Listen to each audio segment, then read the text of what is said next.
Saya prinsipnya begini, ketika orang bea cukai atau orang, atau pegawai Kementerian Keuangan mengalami hal tersebut, saya nggak akan tinggalkan Anda sendirian. Saya akan masuk, saya akan dampingin Anda lewat pendampingan ya, tapi kami tidak bisa intervensi masalah hukumnya.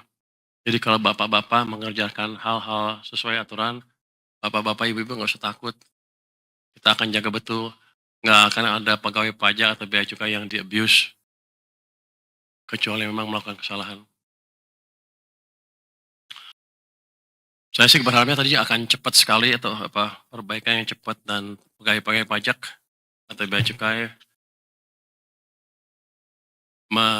meng-align kalau bahasa Indonesia menyearahkan posisinya dengan kebijakan saya dan, manajemen baru di atas ya, eselon 1 di atas yang baru, yang sudah bukan baru, yang sudah merubah arah kebijakannya ke arah yang baik. Kemarin kan saya mana, kita gerebek di mana, di Tangerang. Itu satu perusahaan Cina, salah satu dari sekian puluh yang beredar di sini, yang nggak bayar pajak dengan baik. Fakta bahwa mereka bisa melakukan itu sekian tahun, sekian puluh tahun bahkan, beberapa puluh tahun udah di sini, itu menunjukkan bahwa orang di bawah kita, di bagian eksekutornya, ada yang ikut terlibat. Gampang itu sebetulnya. Nanti ke depan, kalau ada tempat yang seperti itu lagi, pejabat di atasnya sampai ke Kanwil akan saya minta pertanggungjawabannya. Tapi saya yakin dengan bapak-bapak ibu ini orang-orang terpilih semua kan. Saya udah lihat track recordnya, ujiannya segala macam. Kelihatannya sih nggak ada masalah untuk menjalankan hal itu. Asal Pak Sekjen rajin-rajinnya cek-cek ke bawah.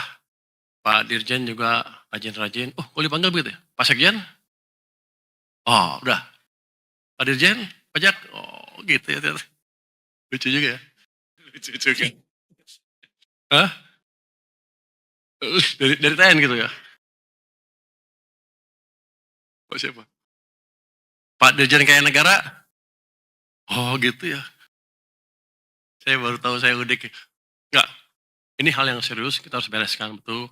Apalagi kemarin pengumpulan tax collection kita kan di bawah target karena ekonominya melambat. Tapi saya harapkan dengan membaiknya ekonomi dan ke depan akan lebih baik lagi, kita bisa mengumpulkan pendapatan dari tax maupun bea cukai yang lebih tinggi lagi. Saya sih mengharapkan ada perbaikan tax collection rate yang signifikan dari 9% sekarang, mungkin 11-12% untuk tahun ini, tahun depan kita perbaiki lagi. Jadi ini misi kita, misi yang berat untuk pajak. Kalau kemarin Anda mencapainya di bawah target, saya bisa ngelit di depan, bisa beralasan depan DPR bahwa karena ekonominya lambat. Tapi tahun ini kan nggak bisa lagi. Kalau sampai akhir tahun tax collection rate kita nggak membaik, padahal ekonominya tumbuhnya makin baik, saya akan digebukin DPR dan saya nggak bisa bertahan lagi. Saya nggak bisa memberikan argumen yang kuat.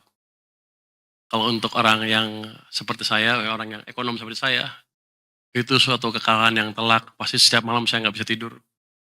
Sekarang aja udah susah tidur. Jadi itu, utamanya saya pikir teman-teman semua ke depan kita bersama-sama memperbaiki kinerja pajak, keuangan secara keseluruhan. Jangan sampai kita dikalahkan oleh pemain-pemain yang mengalahkan kita sampai sekarang ya. Dan jangan sampai pula nanti presiden masih mengumumkan hal-hal seperti ini. Dia bilang gini, ada kebocoran, pajaknya ada invoicing di bea cukai dan perpajakan kita. Beliau mengungkapkan itu berkali-kali setiap meeting. Saya sedih ngelihatnya. Padahal kita jadi upaya kita harus sungguh-sungguh, bapak-bapak, ibu-ibu, jangan main-main di pusat dan daerah, pimpinan turun ke bawah, lihat kinerja anak buahnya. Pokoknya akhir tahun saya nggak mau dengar kalimat itu lagi dari presiden. Tentunya kalau prestasi kita bagus dan tax collection naik misalnya ke 11-12%, alasan itu udah hilang. Nanti kita pesta makan-makan kalau itu kejadian Pak Sekjen ya. Mungkin demikian pesan singkat dari saya. Jadi semangat, perbaiki kinerja pajak, perbaiki kinerja keuangan, perbaiki kondisi fiskal. Jadi kondisi negara secara keseluruhan nanti tergantung pada kinerja Anda semua. Terima kasih. Wassalamualaikum warahmatullahi wabarakatuh. Waalaikumsalam warahmatullahi wabarakatuh. Pada seluruh peserta dipersilakan kembali ke dalam posisi siap.